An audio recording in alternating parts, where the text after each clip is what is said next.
Hello, hello. Can you guys hear me? And can you hear me? Yeah. Now? Yeah. Wait. Can you hear me? Oh, thank you. Thank you. Okay. Very exciting. Welcome. Thanks so much. This is awkward. Okay. Welcome to our first town hall. This is so exciting. Yay. Thanks. Yay. Yeah, so this is going to be pretty informal. Like, we're just going to chat for a little bit, just hang out for like the next, I don't know, like what, 50 minutes? Maybe, I don't know, however long you guys want to stay and chat. So first, we're going to get down to like our purpose. Again, this is just a community conversation, specifically about the COVID-19 pandemic and student life. Oh, sorry, I forgot to introduce myself. Sorry. For those of you that don't know, my name is Zenobia. I am SA Vice President, so there's that. Anyways, yeah, so we just kind of want to like listen and learn from one another and talk with each other. Very simple, very fun time. I'm excited. I hope y'all are excited as well. All right. Blah, blah, blah, blah, blah. Okay, ground rules. So the first one is let's just, I think it's really important to remember that everybody experienced and is still experiencing this pandemic differently, so not generalizing and using I statements when you make statements about certain things, makes sense. And also, another thing is self-care. If needed, like feel free to step out at any point. This is a difficult topic, so feel free to take space if you need. And finally, just being respectful in your approach to this conversation, not assuming malintent, just listening, actively listening. So that's fun. So that's it for ground rules. Does anybody have any questions for me? No? Cool. Would anybody like to start off the conversation? Does anybody feel comfortable enough to share their experience or want to get talking? Anybody have anything fun to say? Magna, thank you. Our first speaker. No, wait, no, it's not the first speaker. I was saying, like, for like things to talk about, like, if you want to start off with just talking about your experience, like, during the pandemic and how it's changed this semester, like, what our goal here is just to talk about, first of all, like, just to gauge, how many of you here are not in student assembly? Oh. Okay, cool. So this is like a lot of SA people, a lot of like students that are not in SA. So our goal here is to just not talk through a position of SA, not to talk, we're not going to be like figuring out new committees or projects during this 1 hour. We're just going to be figuring out like what your experience has been over the past year and this semester especially, and how do we just get acquainted with those problems on campus. So like, let's just first start off with like, how has student life been this semester, how it's changed, and what are some issues you're seeing and what are some good things you're seeing that's like helping you like get through this year so far. So anyone want to start us off? How have like classes been? Does anyone want to talk about their class experience right now?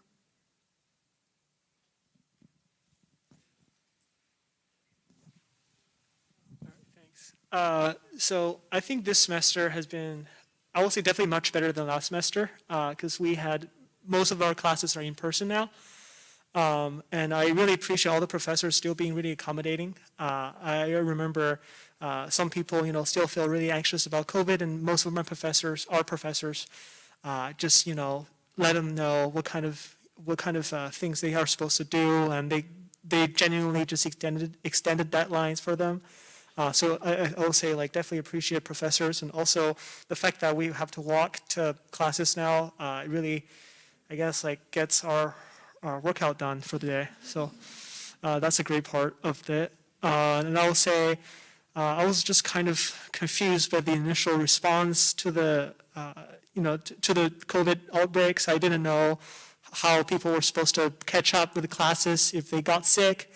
And to be honest, I'm still confused, but sometimes I think we can't get all the answers we need, but it's okay. What was I going to say? Yeah, that's pretty much it. So far, I had a great experience.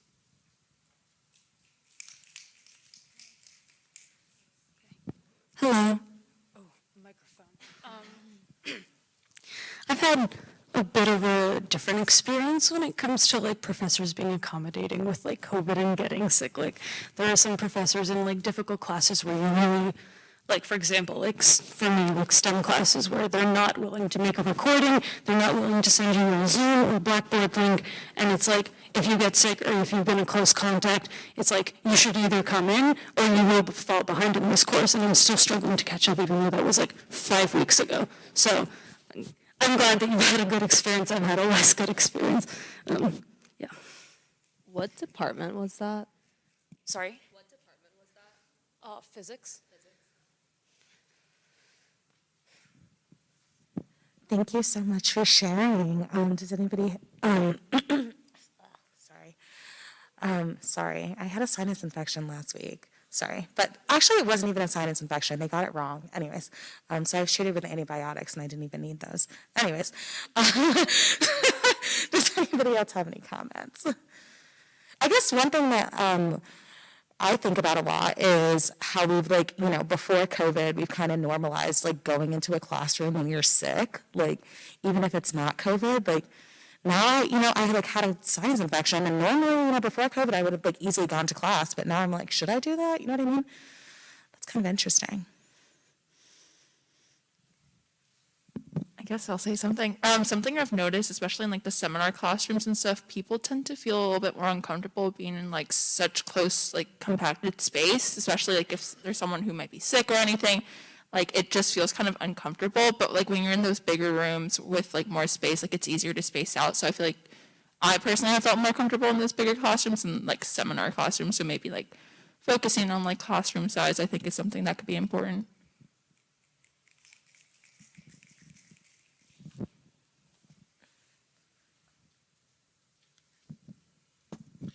Hi, I'm not on the student assembly, but we are, since we're not doing this like a regular one up with people at the front, we are recording this and actually sending it out to a live stream to people that can't be here with us today.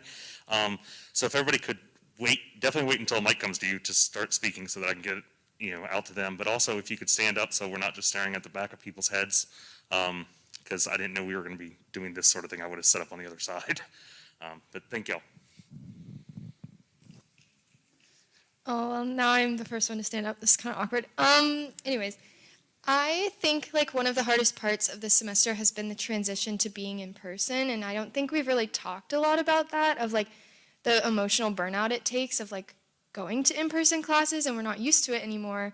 And so like I know I've had I burned out really quickly this semester, and like already am dealing with the consequences of it. I also think like the school has been very against doing online classes for a long time for disabled students, and I think it's really interesting how like as soon as everyone needed it, we went online. So trying to make sure that we keep that momentum going in future semesters, even when COVID's not a thing. I haven't had the experience of having like super accommodating professors. I never got sick, never had COVID, but I still didn't feel comfortable going into classes because of the COVID outbreak, and I was just told like, oh, get the notes from someone else in your class, and that's not really the same. So making sure that we can, like, sorry, I'm speaking from my essay little hat now, but like making sure we can continue online learning as an accommodation, I think could be really important. But also just like, if you're not physically able to walk to class, that shouldn't penalize you from being in that class. And I think like walking to class is really difficult, especially on this campus where it's super inaccessible and we can't really make those changes because we're historically recognized. So yeah, I think this pandemic has just like really showed a lot of what this school can do and how much it can improve for its students. So making sure we do that moving forward.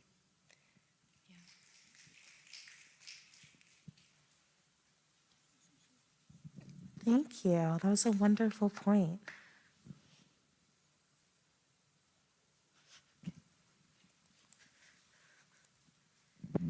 Hi. Wow.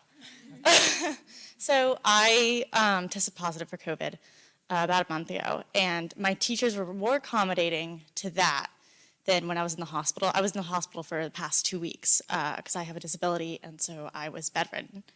And it took a lot more for my professors to understand that I couldn't come to class for that than for COVID, which was super frustrating. and I missed every single midterm. And some professors were not as accommodating, had to do essays from a hospital bed, which was not fun whatsoever. But I definitely think an online option for like disabled students, especially those who get sick very often, is very helpful. I mean, during COVID, I have like 6 classes and only 2 of them provided Zoom links. So that was not helpful. And this is my first week back in over a month for school. So I am very far behind, and only a few professors have been very helpful with that. Yeah, it sucks.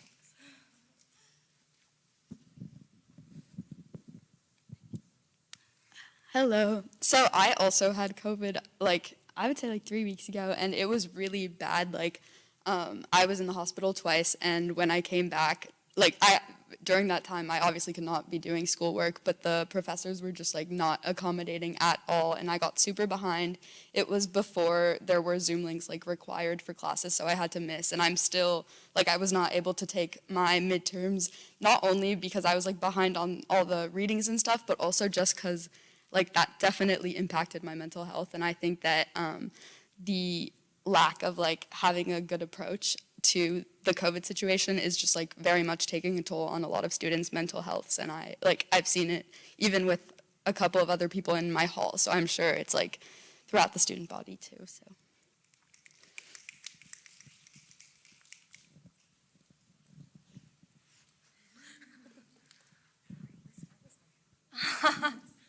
Hi guys, my name is Mia. I use she, her pronouns. I kind of just want to speak to like the experience of someone who was in the class of 24, who like came to college for the first time last year, had completely virtual classes, and now is kind of transitioning into what we think of as like normal classes, not having experienced that before last year. Last year I had the experience where when I was really struggling with my mental health, I was able to take time to go home and kind of like refresh kind of, because I had virtual classes where I was able to attend from home and not have that like further stress me out. And I'm noticing that is much less of an option this semester as we go back to like normal. And I understand that the college is probably pushing for that because that was probably what it was like before we got here. And as much as I understand that, I also think, again, like to repeat the sentiments that have been said, like mentioned before, I think it's so important that we continue with this virtual, not completely virtual format, but continue with a format that allows for students to take care of their physical and mental health as well. Considering that I think last semester I would have really struggled if I hadn't had that option. And so I know we talk about like the new normal a lot, and I think that's something we should really, really continue to consider, is how we can continue with our school system and our academic system while also continuing to be accommodating for student mental health and mental well-being and physical well-being, of course.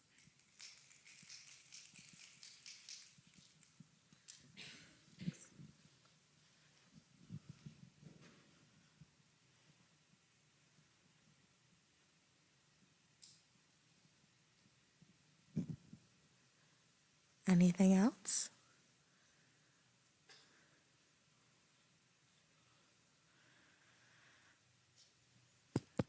Going off the note of like health and mental well-being and mental health, have you all noticed any differences in the way that the school has been helping you out this semester as opposed to last semester?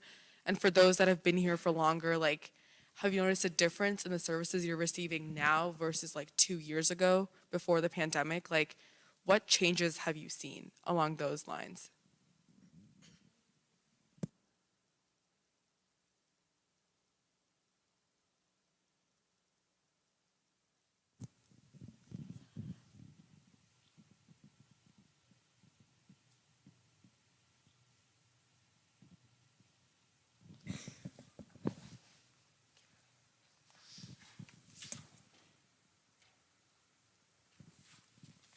Hey guys, to kind of answer Megan's question, I think that, like we talked about, like with the other people, it's very professor based, and I've had a pretty good experience with 2 of my professors being very, like, they like take a poll of the class, and then like one of mine is like both, it's virtual one day and then in person the other.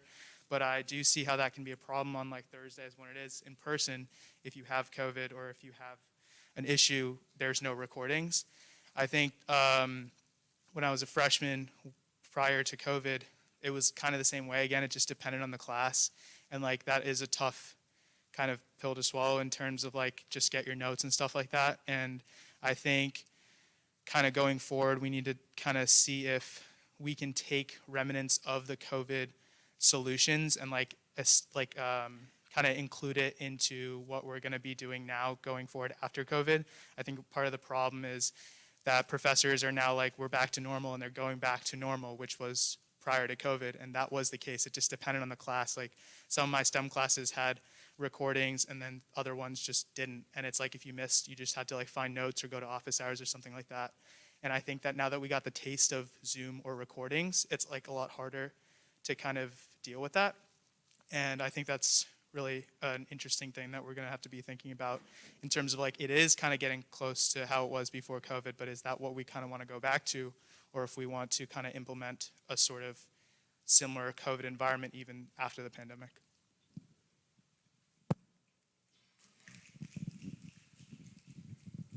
This is sort of like going away from the academic route and more like club-wise. I've noticed that I'm a class of 2023, and so my freshman year I was involved in so much, and so this year I'm not involved in as much, but I feel like I'm doing way more. And I think that is just because we're coming off of like Zoom and you could just hop on things so quick. But now it's like if you want to go to clubs, now I have to like plan that in. So I think a lot of students, or like me personally, just like with my limited like outside academic activities, there's probably a better word for that, I have felt like really burned out and trying to find like a way to balance that and still having like a really nice time in college and also like getting good grades. Kind of going away from Megna's question, I'd love to hear from both on-campus students and off-campus students how, if anything, what their experience was when trying to get testing for COVID when the outbreak was happening a couple weeks ago. I personally had a really bad experience. I live off-campus, I'm an upperclassman, but love to hear from freshmen or other on-campus, off-campus people. Okay, sorry everyone, putting my notes down. So I can provide the experience of off-campus getting tested during that time when we all came back within the first couple of weeks and everybody was kind of experiencing COVID-like symptoms. I'd say that there needs to be some sort of resources for students that are going through that, even if it's not COVID, because it's very stressful to be dealing with all of that, to be going through an illness that's pretty debilitating, and then trying to find testing centers on and off campus, having the school kind of be like, oh, sorry, we ran out of tests, or this isn't open at this time, or you can only come if you're experiencing this, or something like that. And then having, at that time, it was all of the testing centers in Williamsburg were full as well. And so I really did feel for students that were on campus because they didn't have the ability to drive probably. And so that really limited them to only on-campus options, and those were extremely limited except for the one day that they did testing for everyone. That happened to me, my saving grace. But I would say that resources for students who are going through that regardless of whether it's COVID or not, because it's a very stressful situation to deal with your own health and then having to, on top of, find the best way to work through that, I think can be very stressful. Hi again. So I, obviously, as I mentioned, I tested positive for COVID. The person that infected me was told by the school that she just had allergies when she told them that she had COVID-like symptoms and infected a lot of people because of it. And fun fact, it takes between 2 to 14 days on average to lose your taste if you're infected with COVID. And for some people, you don't actually lose your taste until after you test negative again for COVID. And so she didn't lose her taste until a week after she was exposed to COVID.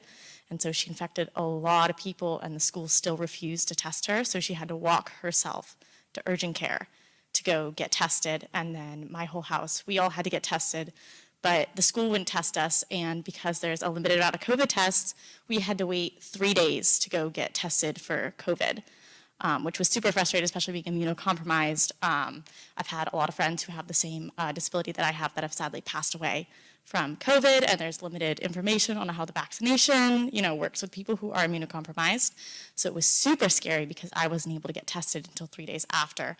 Luckily, I didn't have that bad of symptoms, but the school definitely needs to be able to provide more tests and not tell students that it's just allergies when they're presenting COVID-like symptoms so they cannot infect 20 people.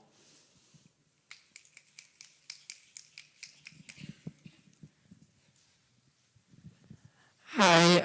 I guess I had an opposite experience. I had really bad symptoms. I didn't actually have COVID at the time. But as soon as I called the health center, they got me the resources to get a rapid test. So I guess like on the flip side, like sometimes they do have it, but I haven't had the terrible experiences as everyone else. Yeah, like I said earlier, like, sorry, the throat again. Okay. Everybody has very different experiences when it comes to this, and I understand. I know a lot of people that related more to the negative experiences. I can understand those frustrations. And like I said, like this has kind of been a whirlwind for us all, and just honoring the different experiences that we've had. Oh, sorry, Zach. Go ahead. I'm sorry. No, it's totally okay. So I am an off-campus student and also a graduate student, and about a month ago, I got COVID. And at the time, I think I was fortunate enough to have professors who were very responsive and also to have very sort of strong symptoms. So I knew that I had COVID because I emailed my professors at 3 a.m. saying, I've got a fever of 105. I can't taste anything. I don't think I'm coming to class. And all my professors were pretty responsive to that. That being said, that was also at the time that, I think off campus there was a significant shortage in testing available, and that the Student Health Center was suffering from the same shortage. And so there's a span of about 2 days where, my fiance and I were both quarantined together, and we were almost certain we had COVID, but had no way to verify that. And I think what I've heard from a lot of students is that professors aren't all as accommodating as mine were.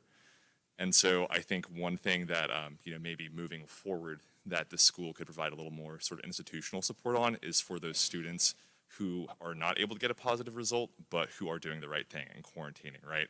Because those students shouldn't be in the position of having to, feel the competing pressure of risking other people's health or risking, their academic performance. And so I think it's that in-between period I would be interested in seeing the school do more work on.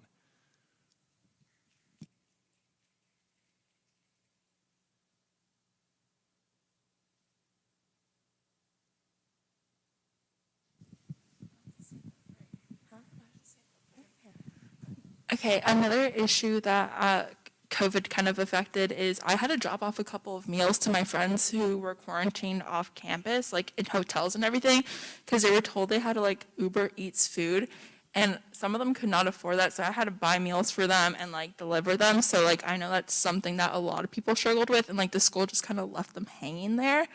I know one of them like did not get answers until like 48 hours after she was like, hey, like I'm finally at the hotel, like I don't know what to do, like where am I supposed to get food? They're like, just DoorDash stuff. And she was like, I can't afford that. Like, this is a struggle.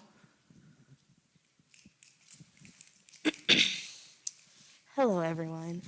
I guess being a student, I've seen a lot of problems, especially like coming in as a freshman. Like, I'm going to college and I do not have a normal experience at all. Like, nothing is normal. But I also wonder, given this year, just hearing people struggling to find resources, I just really want to know, how can the school improve by letting students know what resources are available? Like, what can they do, what can they not do, and like what is available to you? Bless you, hon. And and I'm just wondering, like, what resources do you think needs to be increased on campus?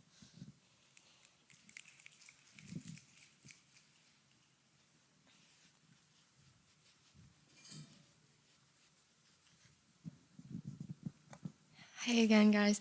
Okay, I think to answer that question, kind of, is that this has been a problem for decades for a lot of disabled and immunocompromised students. Like, whenever disabled students get a cold, they have to do the same quarantine thing, or if a cold is going around or like the freshman plague is going around, the same process has to take place, but the resources have never been there. So like, at least now that like the masses are needing these resources, we're aware of where the holes are, but I think it's important to remember the holes have always been there. We just have not noticed them. So hopefully going forward in like a post-pandemic era, if that is a thing, hopefully it is, we have to remember like this feeling to like be able to help students in the future.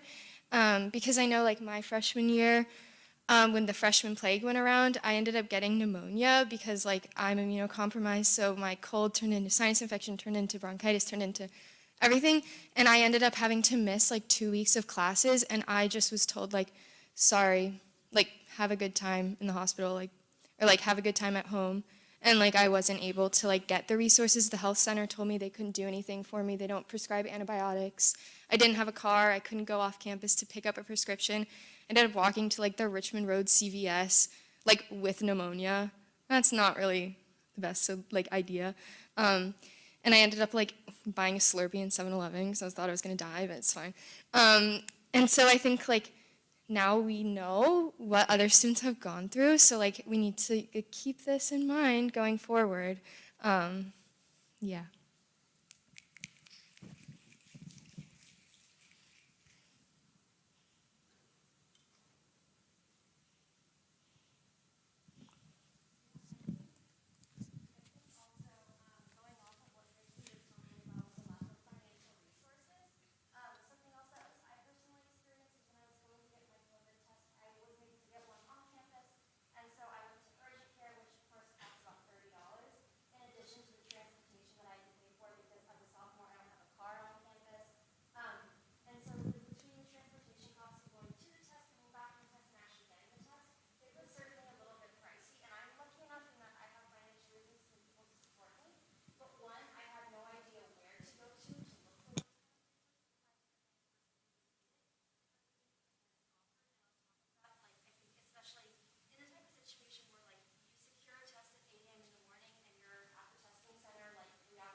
Veering away from like testing and like COVID protocol with the health center, how has like student life been like in the classroom, in your organizations, with your communities, with your residence halls?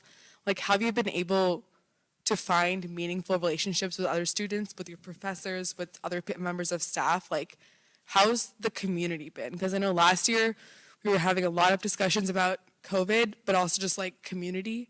So just how has that been for you all?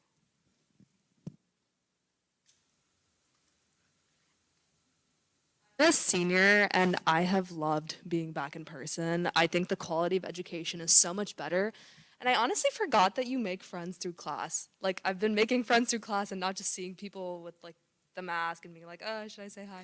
But it's been a lot of fun. And also like for seniors, the school has been doing some stuff like Cheers to the Seniors, which was honestly really nice because we haven't like seen a lot of these people in 2 years, but would love to hear how underclassmen are doing. So I'm a freshman and I was online all year, and so I definitely, like, I'm an introvert, so I was like pretty okay just like being at home, and like I was in a good situation. But I feel like coming here, it was really difficult for me socially to just like be exposed to all these people again after like being in my safe like introvert bubble. And so I think like definitely very overwhelming, especially like adjusting to college and like seeing people for the first time in a while. So that was a little hard.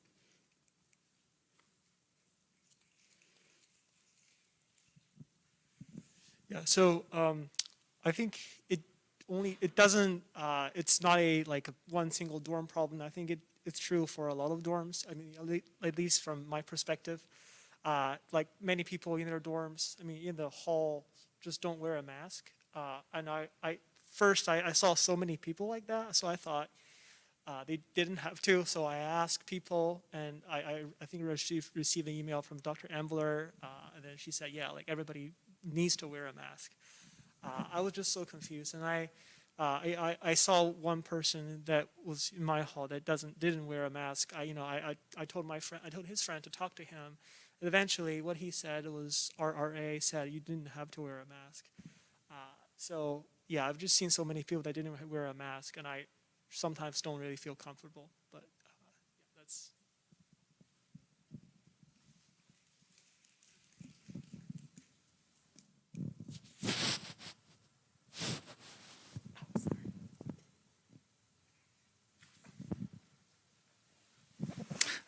Okay, I have noticed just now the folks have paid enough attention to people's physical health. Of course I agree with that, but I also heard that just now, some people mentioned the mental health, but still feel people also ignore another aspect that. Except for people, they got anxiety, they got depression. But still, you will find that maybe before the academic, because in this day and age, our society's sales is hyper advanced, high technology, make people do something very. You don't need to go go out of your home. You can still realize many things. But I think that the academic also has make this course deteriorate. So what I'm saying is that because the academic, so people cannot meet in person, you just use Zoom, use some online, some software, but which make people deteriorate. Your dependence on such kind of high technology has become even more intense than before, which I don't think is good. So the most concern of mine is not your people's body, even your mentality, that kind of mentality. My concern is you're depending on the high technology even stronger than before. It's really what I'm worried about. Yes.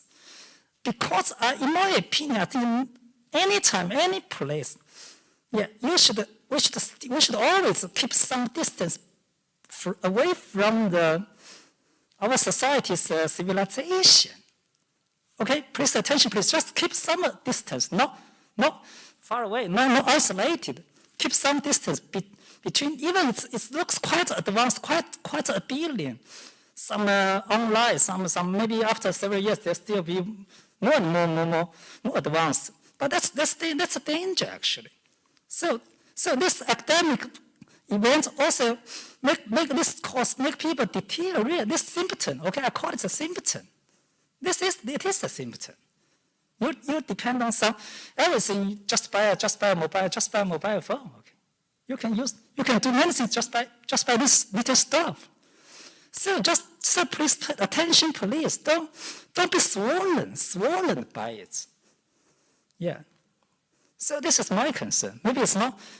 Maybe just now people you talk too much about physical, about infection, about your mentality. I heard the mentality, but it's not what I mean. Yeah. So do you understand?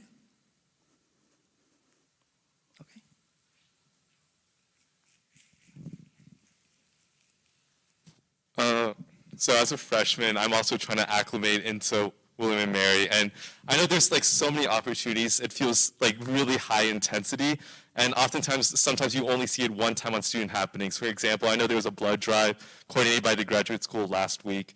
I didn't really see that information spread anywhere except like one minor detail in one email. I know athletics culture may not be extremely ubiquitous or really relevant at William & Mary, but like I'm, as a freshman, want to actively support and advocate for our teams. But for instance, during homecoming week, my entire hall didn't even know who we were playing, what time the event was, that kind of information that seems really pertinent to actually attend the event.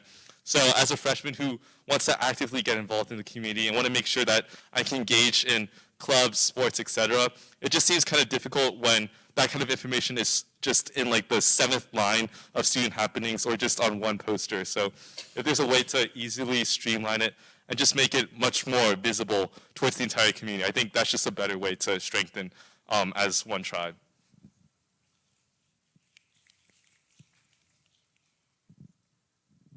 Yeah, well, I mean, while we're on that topic, do we want, sorry, I'll stand up. Sorry.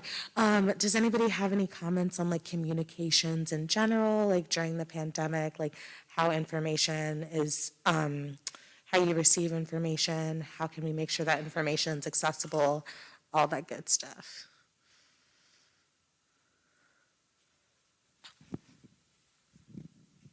I have a comment about how like the school did changes during COVID, and then we came back and no one really like told us about the changes. So like when Marketplace changed, like we kind of just walked in and we were like, what's happening? And then like for the mailroom, I didn't know that like we couldn't go to our mailboxes until I walked in and there was like a line and I just like really didn't want to wait in it. So just kind of like why those changes occurred, because I still don't really know, but I know that they happened.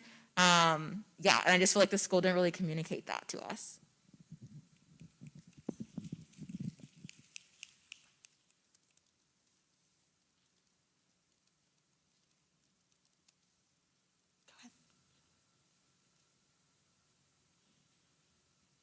Oh, wait, is there a mic up there? Does somebody? Oh, okay, go ahead, go ahead. I also think another issue in general is the lack of visibility specifically for accommodations, like outside of the COVID testing, also even just tech accommodations.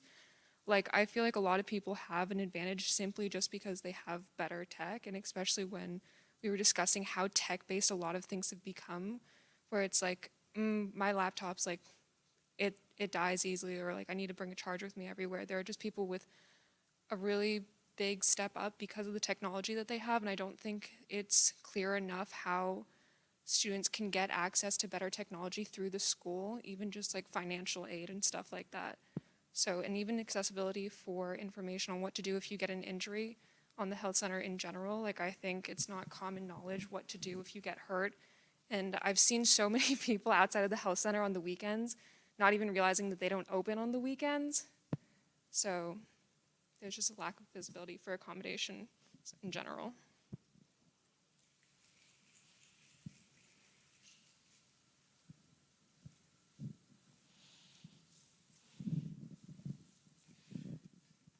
Just to follow up to that, did you guys not receive that information during orientation? Because I remember for my class, that was something that we had talked about, and they like honed it into us. But I don't know what you guys got during orientation.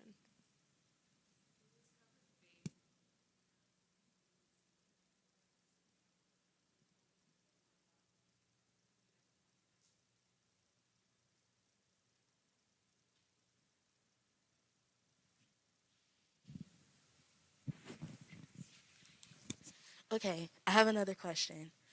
My question in general for everyone is, like, raise your hand if you just do not know what you have access to on campus, like, at all.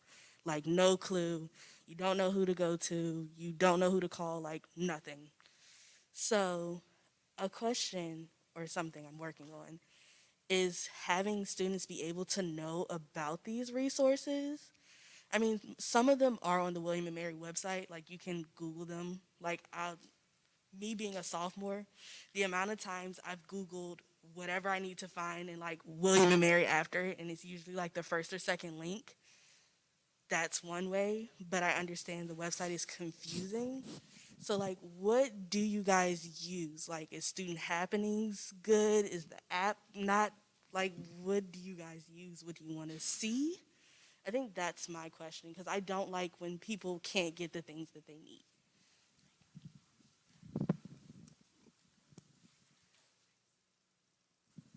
Thank you. I think that something that the administration would tell us is a lot of the times it's going to be like, go to the website, go to the app and things like that. Student Happenings is so great and all of this. And I would agree to a certain extent, but I think now that we're back in person, we undervalue having in-person relations with people. And I think that for me, because my freshman year was in 2019, and so having the ability to learn from students who were older than me and see all those resources being played out is really how I learned what was available to me.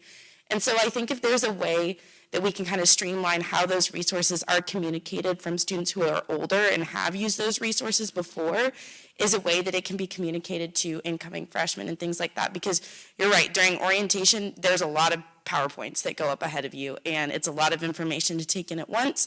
And so I'm wondering if there's a way where students are able to kind of see how that information plays out and see the effect it has on students and what works and what doesn't, and then have their own experience so they know what's available to them.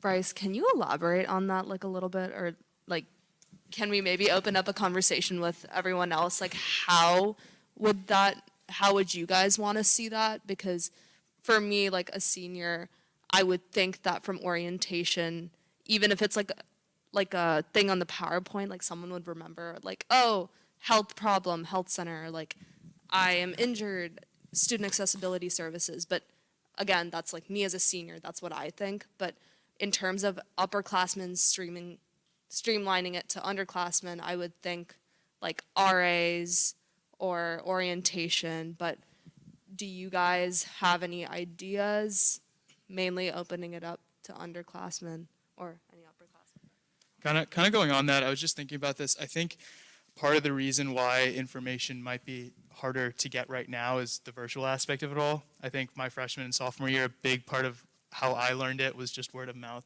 You know, like someone would say it, just walking around. And when it's virtual, it's a lot on initiative. It's a lot on whether you're going to either follow up on the PowerPoint or write it down or take a picture or do the Google search. And I'm not minimizing anyone's like problems or anything. I'm just saying that I think that that's something to think about in terms of it's very self-motivated when it's on Zoom versus like for the mailing thing. We did get an email, but like I didn't read it. And the only reason I found it, well, I did read it, but like I didn't remember it in the same way until one of my friends told me I had to return one of my mail keys. So I think it is partially just because we were virtual, and that's something to keep in mind in terms of like maybe we have to also change how we get information, but also it could fix itself with like word of mouth happening again. But that's just something to think about with Genevieve's question.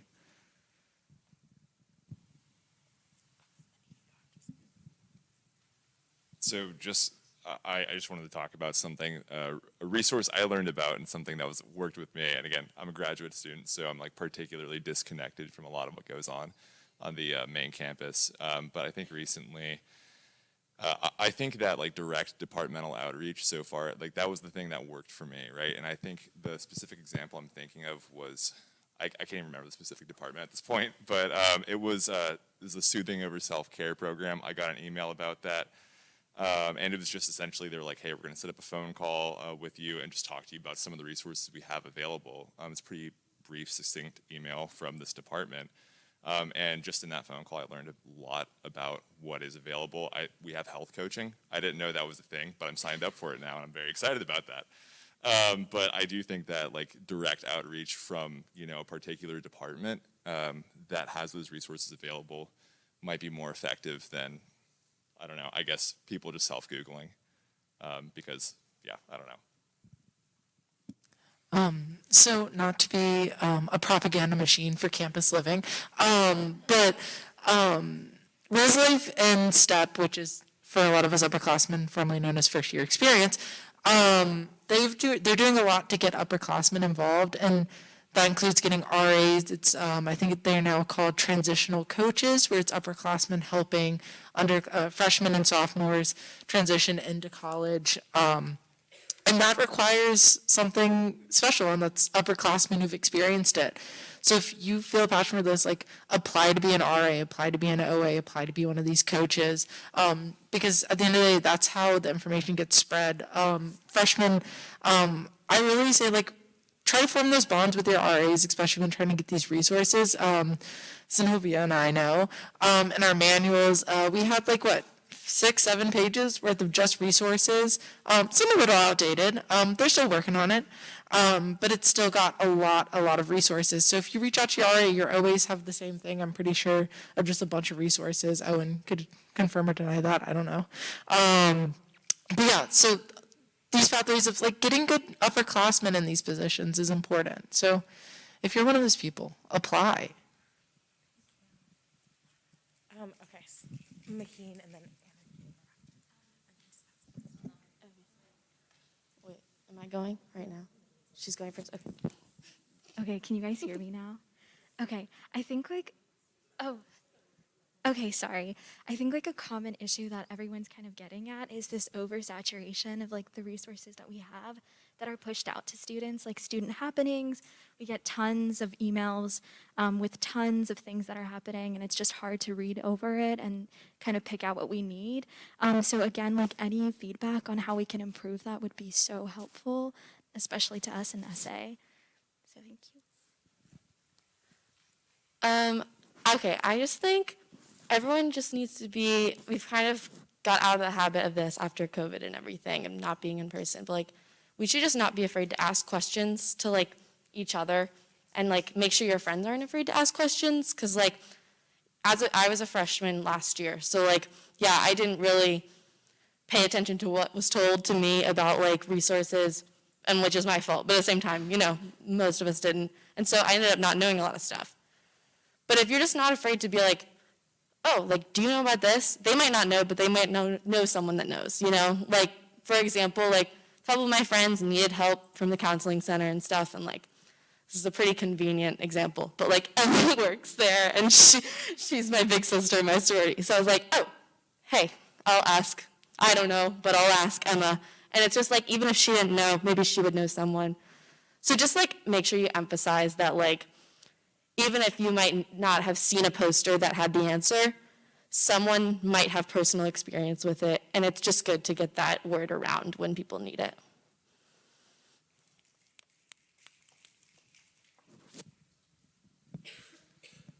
Hi everyone, I'm Jeremiah. I'm a transfer student, so like I also share some of the like unknowings, if you will. I know that's not a word, but that like freshman experience, but I think we have to think about where our minds are when we're looking for resources. It's not, oh, we've identified that we know this is a resource beforehand. It's, oh crap, something happened with my leg, so now I need extra help with this. Now I need to find where those resources are. So it's really understanding what departments administer those resources. And then also I feel like this is a long-term type thing, but like a portal where someone can say, okay, I now have I need resources for this. So then someone could say, okay, mental health resources, for example, and then anything involved in that the way Mary has would pop up into that portal. I mean, we're in the 21st century, so that we should use the technology that we have for that. And then we have like a peer advisor thing. I don't know how elaborate that is, but I don't know, maybe if there's a way to expand peer mentorship systemically and not just, I happen to have a friend that's been here a while. That is great and it's really helpful, but for new students, that's not always accessible.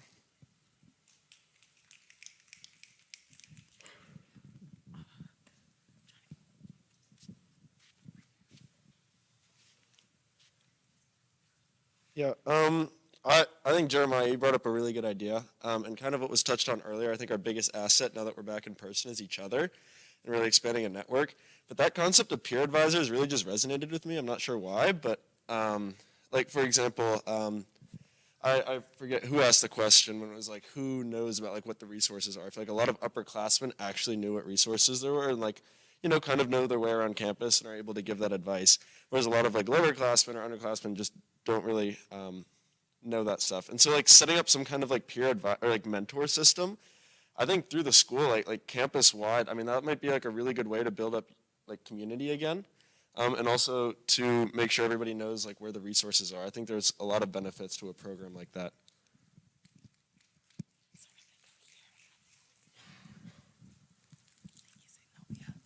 So I'm actually part of the peer advising team here on campus.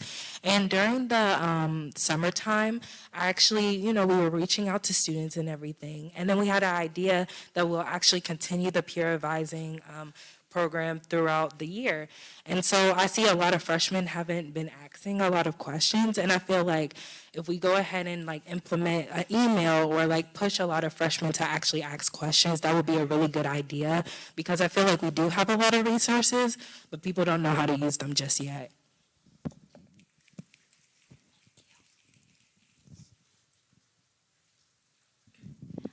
I will say that I think when it comes to having a robust peer advising system where underclassmen can ask upperclassmen questions is what we do with orientation. Our orientation aides are there to be a peer advisor for incoming students, and we have those for transfer students and new students. And those group meetings live on, and they all I have all of my constituents' phone numbers and check in on them. So I do think we have those programs. I work at the Wellness Center, and Kelly Crace talks a lot about the school relying on our adulthood, which can be really hard. And he struggles to balance wanting to help every single student, but also trying to rely on our adulthood as well. And I think between student happenings, which is an email that has all the information, and the ability to Google, and also if you call the dean of students office, they can be very scary, but their primary goal is to help us. And I had really bad computer issues and had to call them, and they walked me through the steps of where I needed to go to get a new computer through the school. And they are that office is supposed to connect us to resources. So I do think that the school has these things in place, and we do need to have a bit more patience with them and kind of rely on our own adulthood a little bit sometimes.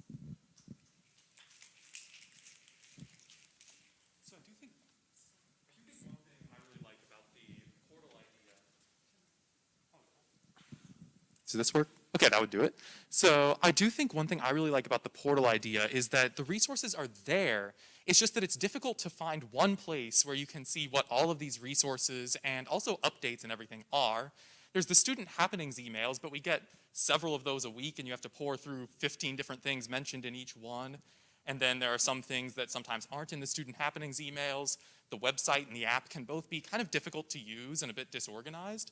And so I do think just having one central place that all of that information is organized in an easy-to-use way would make it so much easier to just find those resources that the school already offers.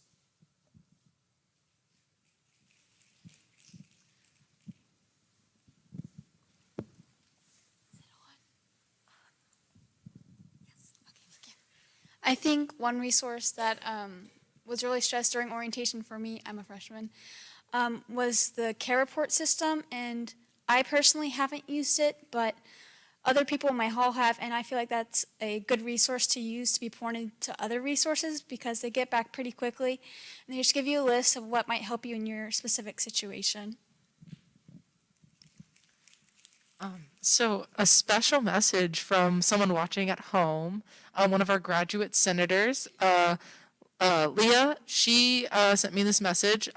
She's a graduate student in the School of Arts and Sciences, and now I'm just going to read what she said. So the eyes are her. I feel like the administration's messaging and policing around COVID have often been very undergraduate specific. I didn't feel that the policies necessarily applied to my situation, which is distinct from those of undergraduates. I've sometimes felt like most of the university forgets that there are graduate students who are both students and workers, i.e. TAs, instructors, lab assistants, etc., or those who live off campus or commute. So sometimes I've had difficulty figuring out what to do or not to do if I got COVID or was exposed. What I've ended up doing is contacting the Graduate Arts and Sciences office, but sometimes they wouldn't even know an answer either because graduate students weren't considered in a university-wide messaging or policy. It would definitely help if administration considered graduate students as a distinct population from the start when they make university-wide policies and when they communicate about those policies.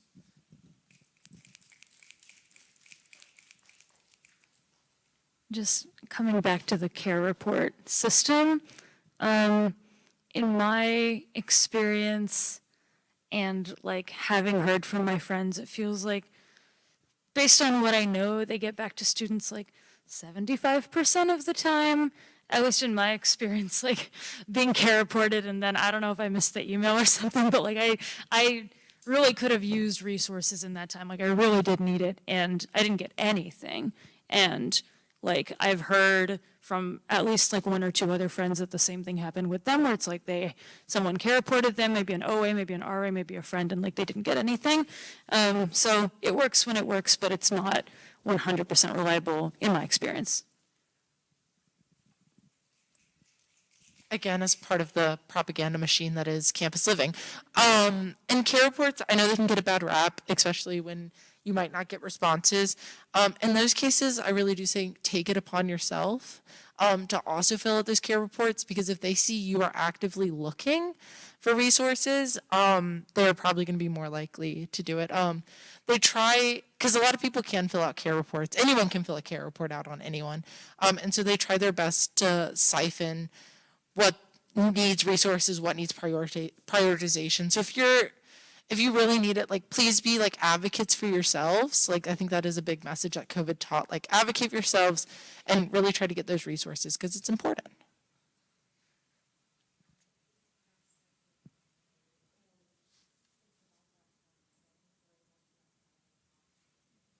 A final speaker? Oh boy, it's a lot of pressure. I guess in closing, kind of what I think we all can do is that COVID, I think, really severed the community that we had. I know the seniors were the only people on this campus who had excluding some of the graduate students, who had a full year and know what campus life is like. And I'm trying, and I love seeing no mask faces outside, but I see a lot of faces I'm not familiar with, and it occurs to me how much was lost. But, there's still a chance that, we can spread our knowledge. Everyone in this room here has friends, they have connections, we have knowledge. We can make William & Mary more than that imagined community it is. We can help each other, we can be proactive and tell our knowledge, Because it's not just telling people our resources, it's telling people fun stories about, jellyfish in the Crindell, or trying to use Morse code at Lake Matoka. That's a fun story. But it's a culture, and I think it's really special to what William & Mary is. So, I think, a lesson we all take away from this is that, you don't need necessarily portals, emails, Yik Yak, TikTok. Isn't it? No, it is Yik Yak, right? But, you as a person, you can talk to other people and be proactive and make it different. So I think that's we all can go forward. And I think we should all live our lives that way. So, yeah, thank you very much. All right. That was so much fun. I had such a great time. Thank you, everyone. These are all amazing and excellent people. Enjoy the rest of your night. Go do great things. I know you're all capable of it. Have a wonderful night. Thank you. Bye, friends.